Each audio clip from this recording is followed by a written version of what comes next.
Okay, welcome, Rita. Welcome to Ask the Patent Professor, our weekly Q&A show. I just opened up the floor to attendees, so I see participants starting to come in. Happy Friday to you. Always nice speaking. So those of you attending, today's a special Q&A because the Q&A is not really going to be me. We have a special guest, and it's a great honor to have Rita Crompton here tonight, or today, this afternoon. It's 12 o'clock, we're on the East Coast here. Now Rita's known as the Inventor Lady, and she's the founder of the Inventors Roundtable. She's been working with inventors for over 15 years and really understands the invention process and what it takes to get a new product to market and to get a product licensed. And she can talk about quite a bit about licensing because that's her forte. Now, after seeing years of inventors kind of struggle with the difficult challenges, including that of finding funding, Rita can speak quite a bit on different options available for inventors as they try to get their product to market. Again, it's a pleasure, Rita, to have you here. It's an honor to have someone like you helping inventors, because as a patent attorney, we have the difficult task of getting the patent granted for an inventor. And it is a difficult task, but there's a set process. And my law firm has a 9-step process that we can follow kind of to a T. But the stuff that you do is not that easy to compartmentalize into a set process, because it's very unique. It's oftentimes has to be customized. Different products require a different approach. So I always admire the hard work that it takes to get a product licensed and on the market, because that's a completely different skill set that from getting the patent office to grant a patent. So I want to start with like kind of your company. It understands the invention process and what it takes to bring a product to market. There's no set like single set of steps but there's got to be some general guidelines. So talk to us a little bit about that. What would you say is your process, even though it's a lot more fluid than the process of protecting an idea through legally getting a patent? Well, thanks, John, for having me. I appreciate it. And you're exactly right. The patent process is kind of in its own silo when it comes to all the things that have got to be done. And there's times when, as that people are going through the patent process, they'll be doing other things simultaneously. But as the pendulum swings, and that's kind of what we look at, is that, all of the phases, we've got 7 phases that we go through from I have an idea to getting to the marketplace. And those are in the Inventor's Galaxy Guide, which is on my website. We're currently updating that because, things change. But somebody can go, they can download it. It's free. And it's about a 30-minute read, and it kind of goes through the phases, gives a price range on each phase. So that, when somebody says, oh, well, I spent $50,000 on my patent, it's like, find a different attorney because it shouldn't be that much. And, especially when they're still going through the process, it hasn't even issued yet. So, there's just certain things that, that we look at when an inventor calls us. As a licensing agent, I don't get paid till they get paid. So the sooner I can kind of get an inventor onto the right track, the better chance we have of being able to license the intellectual property. And if I ask them, a good licensee, a legitimate licensee is going to ask, 3 or 4 questions right at the beginning. And if you don't have the right answers to all of them, they're done. It's over. So like I said, the sooner I can coach somebody to the right answers, and one of the first big ones is, did you use a registered patent attorney to file the patent? And if they say no, conversation is pretty much over. And so that's one of the things that, early in the process, I always guide them. It's like, if you haven't started out with a registered patent attorney, you need to find a registered patent attorney, because otherwise a licensee just can't, go down that road with someone that filed pro se. Now, there are other groups out there who will say, oh, yes, you can do it yourself. You can take an idea. No, ideas are like belly buttons. Everybody's got one. It doesn't matter how cute yours is. I cannot sell it. Yeah, so, I love that analogy. I would sometimes say, ideas are like a pretty cloud formation. Like just because you see it you can't sell that cloud formation because it's not yours. Like, yeah, you happen to see it, but maybe there's other people that see it as well. Somehow gotta capture it. But the belly button analogy is one I haven't heard before, but I love that as well. So yeah, everybody's got one.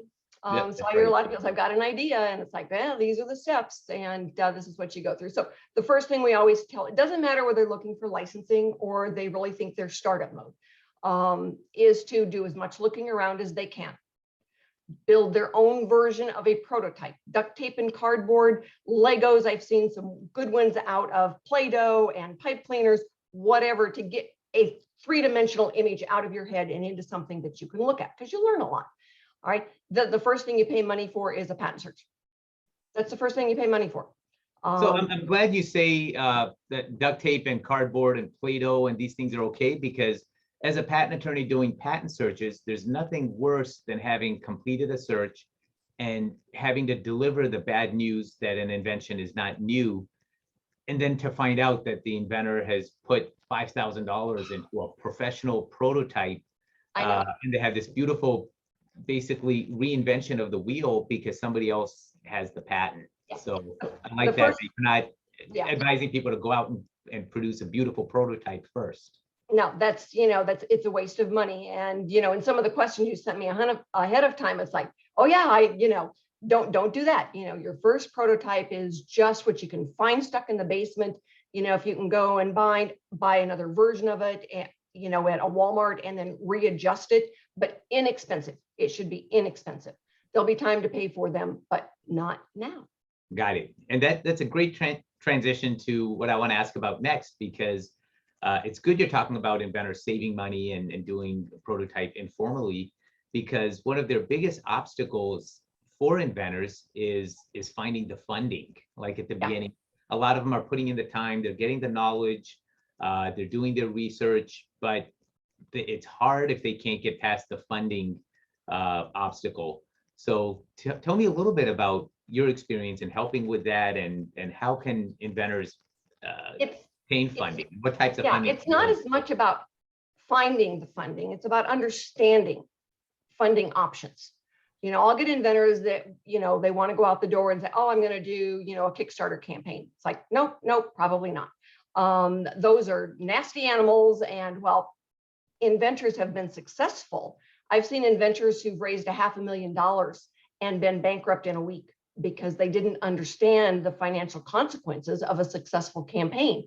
And that can, that's devastating when you go into it. There's a lot of those campaigns that are successful, but it's the third or fourth one that they've done, and they've learned the hard lessons and canceled the raise before it finalized and regrouped and started over. So the crowdfunding campaigns are really tough. You've got to be patent pending before you can do that. You've got to have the sexy prototype before you can do that. Well, for goodness sakes, before you spend all that money and time and heartache on all of that stuff, go to a professional trade show. Professional trade show, you need a proof of concept prototype and patent pending status. You can do that with a provisional and then maybe rapid prototype and go and see what kind of feedback you get from professionals, not from one of the inventor shows. That is a feeding frenzy, and the inventor is the main course. All right, they need to be going to the show that is in their industry. I've been to the National Asphalt Show. That was a ton of fun. Very small show. But the gentleman who was going, the inventor who was going, had a brilliant machine, and they wanted to buy it right off the floor. So you pick your show that is for your industry. Now, we go to the National Hardware Show. That covers the most industries, and it says hardware, but that's kind of a misnomer. It's anything and everything that you would think of that would be in your Home Depot, Target, Bed Bath & Beyond, those big box stores, the big Ace chains, True Value, people are there. People come shopping for products they want to license in our space. So if you've got any listeners out there and they want to go to the show in January, they should give me a call. We are putting the team together now. It costs a lot less to go with us, and you have staff who's got your back and other inventors. It's a great team experience. So when you're thinking about, those early phases of money, one of the things that irritates me the most is when an inventor gets the advice to, well, do a business plan. No, you don't have a business yet. Get a search done first. Know whether or not you've got something to work with. there will come a time for a business plan if you go into startup mode. But if you want to do licensing, you may not ever need that big business plan because you are an LLC most likely, and you're just getting royalty checks. Yeah, so that's a lot of inventors, they don't really understand the process of working with manufacturers, distributors, and marketing. And it's overwhelming to learn all of that. You have a couple of tools that I'd like, maybe if you can spend a minute talking about: the Inventors Roundtable, the Inventors Desktop, the Invent Vault. Tell us a little bit about that and how that might help inventors. Well, the Inventors Roundtable is meetings, virtual meetings that we have. We have virtual roundtable. We have it for the West and then for the East. So, if you're west of the Mississippi, you're generally on the West side. And if you're east of the Mississippi, you're on the East side, but not always, because, they're on different nights in different time zones. So if somebody can't make one, you can join the other. The conversation is always directed by the inventors who are attending. And a lot of times your best information comes from the inventor next to you on the screen. So we've learned a lot. The Invent Vault is no longer, a requirement. I think it still shows up on one of the websites, but it was for the virtual loading, so you could protect your information. But now with all of the, Google Drive and, the OneDrive and all of that stuff, they've pretty much caught up to it, which is fine. It gives inventors a place where they can store their stuff and then be able to log into it from any place. And so that's been a wonderful advancement of technology for inventors. But I always encourage inventors to join a group. And if you're in a metropolitan area, a lot of times there will be an inventor group. But if not, certainly join one of the virtual groups. The Inventors Roundtable has been going on for 15 years. And it's one of the things that we really look at to be able to answer questions for inventors. So it's free. Membership is free. We are one of the Gold Seal approved groups for the United Inventors Association. I'm an ambassador. Several different levels of my organization are sponsors for the United Inventors Association. But I think one of the big things for inventors early on is that they feel alone. And sometimes they have those knee-jerk reactions to, I'm going to do this next and I'm going to do this next. And then they find out that, like you said, they may have, gotten somebody to make them a really expensive prototype. And they didn't need to do that yet. One of our taglines for the Inventors Roundtable was, don't spend a dime till it's time. And then when it's time, you need to step up to the plate. But when you're looking at, conserving those early dollars, it's really important because you're going to need them on the back end of that. And, so crowdfunding is tough. If I've got to have somebody that says, no, I'm patent pending anyway, and I've got a sexy prototype that you have to have for crowdfunding, go to a professional trade show. A good crowdfunding campaign takes 6 months to tee up. And then you have got to work it 24/7 for about 6 weeks. It's faster and cheaper to go to a trade show. And then I'll get people that want to ask about, well, I'll get, venture capital. Nope, probably not.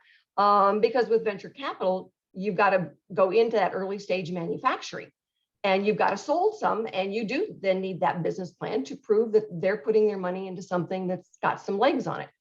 Their preference is really those things that are not necessarily consumer products, but the techie stuff. So it's really tough for an inventor to go out there, even if they have done all the work. Best thing are what we call the 3 Fs, friends, families, and other fools.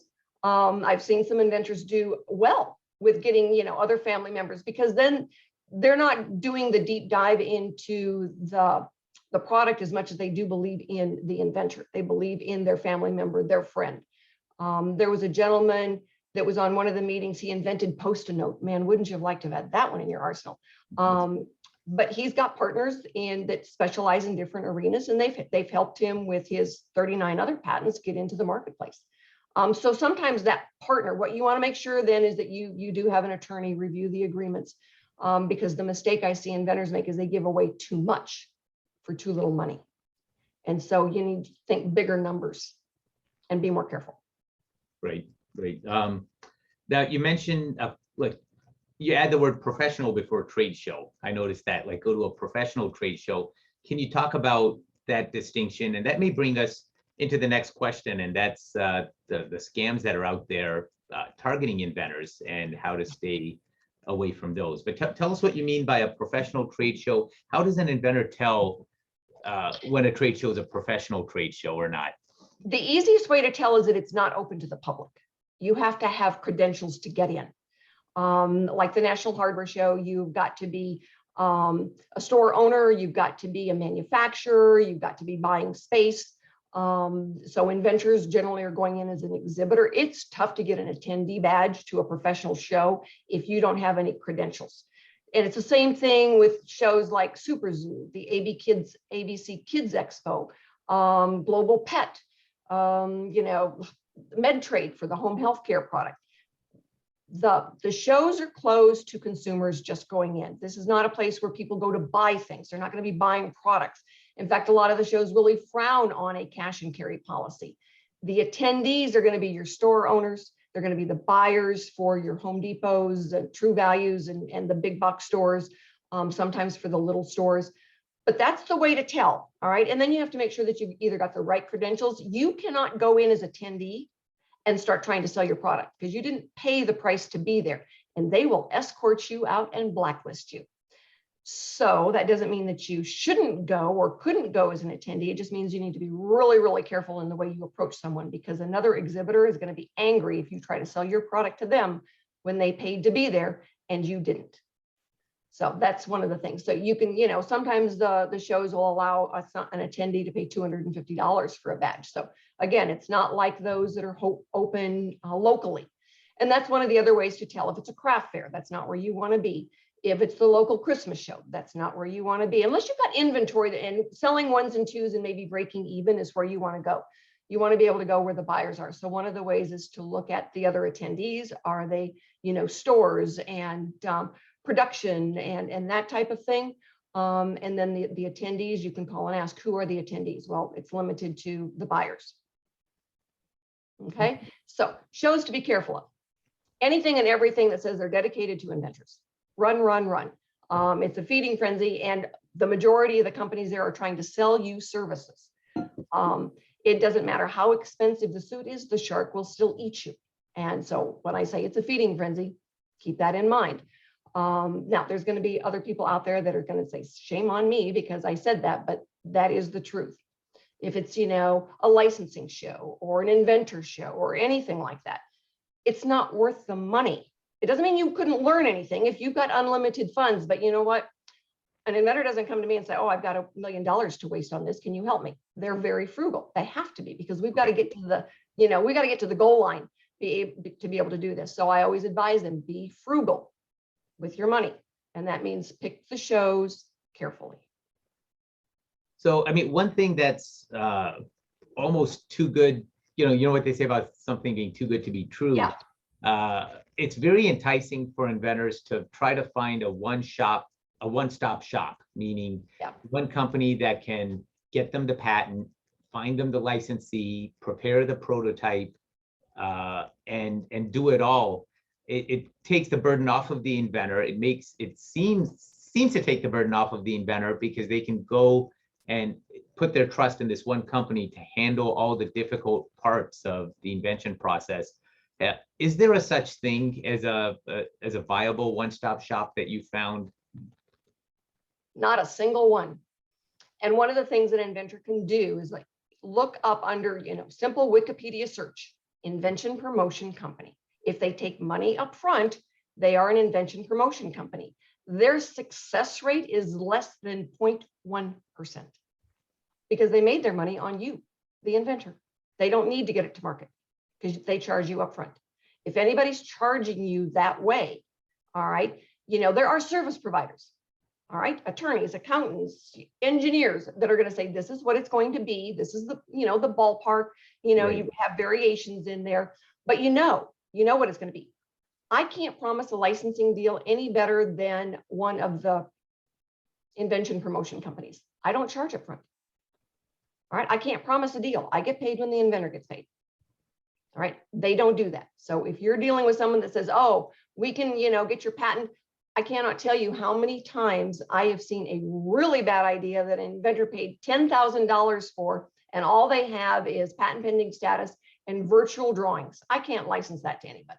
And a legitimate licensee, they know when they say, who is your registered patent attorney? If they recognize any of those names, conversation is over.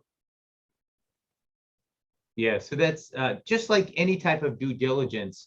When somebody goes to buy a house, like the bank will require a home inspector to really check out the home to see if their collateral is protecting the bank. Like, is the foundation good? Is the roof going to hold up? Are the walls fine? Does it have termites? I think what inventors need to understand is that evaluating patents is the same way, and especially patent pending, because patent pending by itself doesn't denote any level of quality. It just means a patent has been filed. But before anybody invests, they want to see what was filed, and they also want to see who filed it. Like, was it self-written, or was it written by an attorney, and was it written by an attorney that has a reputation for filing quality applications? Exactly right. I had a gentleman one time says, no, I used a registered patent attorney. I said, oh, send me a copy of it. I circled the words where the attorney filled in the template and sent it back to him. And he goes, how did you know? And I said, because everything else was so generic and I could see where the words had filled in. If I can see that, a judge can see that, and you will be thrown out of court. It's like a good patent is a work of art. All right. It is a unique Monet. Everyone is a piece of art that stands alone. All right. You can't fill in the blanks. It's not a paint by number. It is a unique piece of work.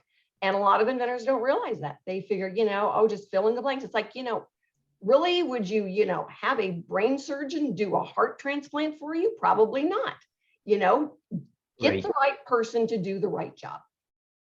So, I mean, the internet's been a phenomenal blessing in a lot of ways, but it's also, I think, gives a false sense of security in people being able to do things themselves. So I think that perhaps I've seen in my practice, the fact that there's companies that have forums where you can fill in information about your idea, and it seems like, oh, this is not all that difficult, gives a false sense of security. And just because something can be done by a non-professional, it doesn't mean it should. I often mention that I saw a book, this was years and years ago, and I wish I had taken a picture of it. It was How to Pack Your Own Parachute. And it was a long book with pictures and diagrams, and I'm sure it was well written, but that's not something I myself would be comfortable with doing from a book. I would want a professional to do it. I had a client once that had a better analogy. They said, I'll wax my own plane, but if it comes time to change the propeller, I'm going to bring it into somebody that's done it before. That's a professional. Well, yeah, exactly. And it's like the one I use. It's like, would you do your own brain surgery? By the time you realize you've made a mistake, it's too late to fix it, and you're toast. So, there's, and, a lot of times inventors don't get it until, they've done some of their own work and gotten slammed a couple of times. And it's like, sometimes we can fix things and sometimes we can't. When they call me and say, I'm out of money and I need help. And it's like, I'm sorry, there's certain things that need to be put in place, and I don't fund it. All right. I can help get to the next step, but like going to a show, the National Hardware Show, everybody helps pay a piece of that. So we take, the first 25 inventors who call us and say, hey, I want to go as part of your team. And then everybody pays a smaller piece than they would alone, but now they've got a team behind them. But I'll get inventors that, it's like, well, I did my own patent. We had a gentleman years ago, and he filed his own patent, and it was a product. The idea was very interesting, but by the time it issued, and by the time he realized that it was so narrow, which is the mistake an inventor often makes when they do their own, is they don't know how to bump up against the other intellectual property that's out there. They see what it is, they write what it is, and it's too narrow. They don't understand the artistry to it. And, then they used his original filing against him when he tried to file again. And It's like, but the original one is mine, and it's considered prior art. So, don't do that. He would have been better off just biting the bullet and having a registered patent attorney do the first one. So that's a big shock to a lot of inventors, that their own patent that's granted can be used against them. So there's nothing, even a registered patent attorney like myself, if an inventor has a self-filed patent that becomes published or granted as a patent, I cannot file anything for them without that being cited against them as prior art. So that puts a huge burden on them for overcoming their own invention. And they come and they feel like, wait a minute, it's unfair. How can you reject me over my own idea? But that's what the law is. It's considered prior art. And even though it's your own idea, it can be used against you. What a lot of people don't realize is that when the patents are put in then into the database at the USPTO, they're not put in with any kind of details about the inventor. All right, it is based solely on the topic and the idea. So when they go back in and look for a product that has already had a patent filed on it and it was yours, they don't really care that it was yours. All they care about is it's out there and it's part of the public domain. And no, they're not going to let you file an improvement on it if you're outside of the proper time frame. Got it. So I want to reserve a couple minutes at the end to ask more about yourself, but one last question. And when you mentioned at the beginning, the Kickstarter campaigns, like say an inventor, and something that might confuse a lot of people is how can an inventor raise $500,000 in a successful Kickstarter campaign and then go bankrupt? So like that, they're saying, wait a minute, that doesn't make sense. So can you explain that? And say an inventor starts a campaign and they get overwhelmed by this amazingly positive response and a lot of money comes in, what should be their next step? So talk a little bit about both of those scenarios. The quandary, the problem is that they don't understand the budgeting when they go into it. So they go, all right, I'm going to have to pay this much for the platform to use the platform and this much for the payment processor. So there's, 8 to 10% that's just gone immediately. And those folks will take their money before they give you anything. So they take it.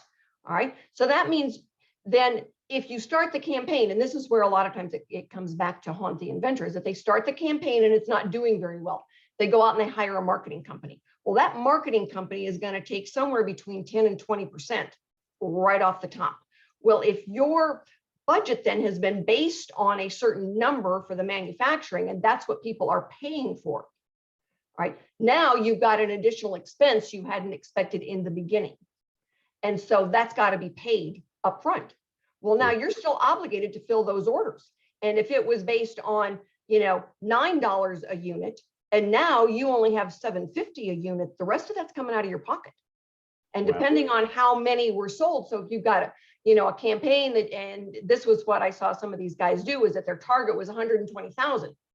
Well, they hit 500,000. That means they had sold a lot of units, and they had to then be able to manufacture and ship all the units that they had promised, even though the money had been taken out of their account before they received any of it.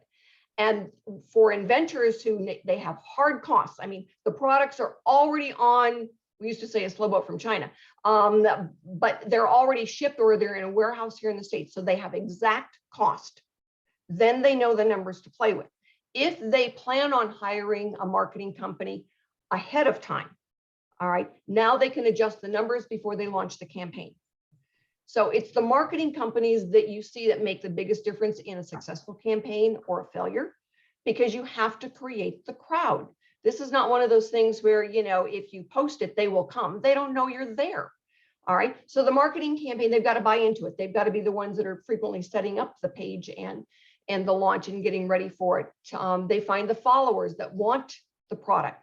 And so when I tell an inventor, it's like, you've got to bring the crowd to the campaign before you launch it. Well, a lot of them, they don't know how to do that, especially if they're older and social media is not their big thing. If they're working to, fund this hobby they've got, they're not going to have time to go out and grab the crowd. So they hire a marketing firm. Well, if you're able then to price the product based on hiring the marketing firm, now you've got a shot at it. Now you've got, a chance to do it. But hard numbers prior to launch are critical. Okay, so we're almost out of time. I want to talk about you now and how you ended up getting this level of understanding on all the different aspects of licensing and bringing the product to market. And then one thing that I always find interesting, like I get asked all the time, like, how are you branded as the patent professor? And that's, in my case, that's what I was an adjunct professor at Nova Law School and known as the patent professor. And then in my practice, the name just carried. But tell us about your background. And then I'm very curious about the Inventor Lady and how that ended up becoming your brand? Well, many, many years ago, over 15 years ago, I met a gentleman dressed in a clown suit at a Denver Metro Chamber event, and he reached out to the aisle and grabbed me. And we chatted a little bit and everything. Super nice guy, ex-rocket scientist. I knew him until he passed away, but he convinced me to go to an Inventor meeting because we were a service provider. And so I went, and much to everyone's surprise, I sat there and I was quiet for a long time. And I rode all over the state with 3 senior inventors, engineers that had multiple products in the marketplace. And I learned from them. And one of them was a licensing agent, took me under his wing. One of them was a patent attorney. One of them was an engineer, and they all had products in the marketplace. So I listened, and then they sold me the licensing business a few years later. So I learned from the best and traveled all over, talked to a lot of people. Well, they complained about these Inventor meetings that we were going to. In the old days, we did it like this. And, we used to do it like this. And we never charged this much money. And I go, gentlemen, this is not rocket science. And I was, kind of poking fun at them because they were all ex-rocket scientists. Let's just start our own group. And it's like, oh my God, there was just silence in the car. And I promised them that we would never charge for our meetings, and we never have. They have all passed on. So, we've kept that promise to them. Otherwise, they are going to haunt me in my sleep. But that was the beginning of the Inventors Roundtable. And now we reach out all across the country, and we do not charge. You can find guest speakers in a lot of different places. We have open conversation for the inventors so they can ask questions, they can get information and resources. And I was down at the Denver Metro Chamber one day, and, at the front desk, and a gentleman walked up to me and he goes, I know you, you're that Inventor Lady. It's like, it works for me. And I went back to my desk, and inventorlady.com was available, and here we go. The rest is history, as they say. The rest is history. Yep. So okay, so Gabby's our moderator. If you want to put, is it theinventorlady.com? No, just inventorlady.com. So Gabby, put that in the chat. And then also for any of our viewers, if you don't have a copy of my book, Escaping the Gray, I talk about the challenges that inventors have and the importance of them getting outside their comfort zone. Gabby, if you can put either your email address or Crystal's, and anybody that emails with an address, I won't charge anything. I'll go ahead and send out a copy of my book, Escaping the Gray. And for more information, of course, go to theinventorlady.com. If you are interested in having your product shown at a trade show, the National Hardware Show is a big show in January. Rita is going to be going. The inventor, Rita is the Inventor Lady, but you get called the Inventor Lady a lot more than by your first name sometimes. Well, I do. And at the hardware show, we had a gentleman there a couple of years ago, and his wife came in after him, and she goes, where are you? And he goes, I'm at the National Hardware Show. And she goes, you told me you were at the Inventor Lady show. She goes, every time I Google National Hardware Show, Inventor Lady comes up. And he goes, well, I'm in her booth. And she goes, you could have started with that. So yes, we are well known at the hardware show. We've got 600 square feet right in the front. So should be a great show for us. Yeah, and the time, if you're interested, the time is now. January might seem like you've got plenty of time, but you don't. You need to get. They have us posting products now. So we are actually posting, and the first inventors that say, I want to go with her, they're the ones that get their products up there first and for the longest. Oh, terrific. So once again, thank you, everybody. Thank you, Rita. It's an honor to have you here. Happy Friday. And if you want, if you've missed this or you caught the end, we're going to have a replay in the Inventors Mastermind, my Facebook group. Gabby, you can put a post to that as well in the chat. And anyone that wants a copy of Escaping the Gray, certainly email Gabby at the address, and we'll be able to send that out to you. Thank you, Rita. Thank you.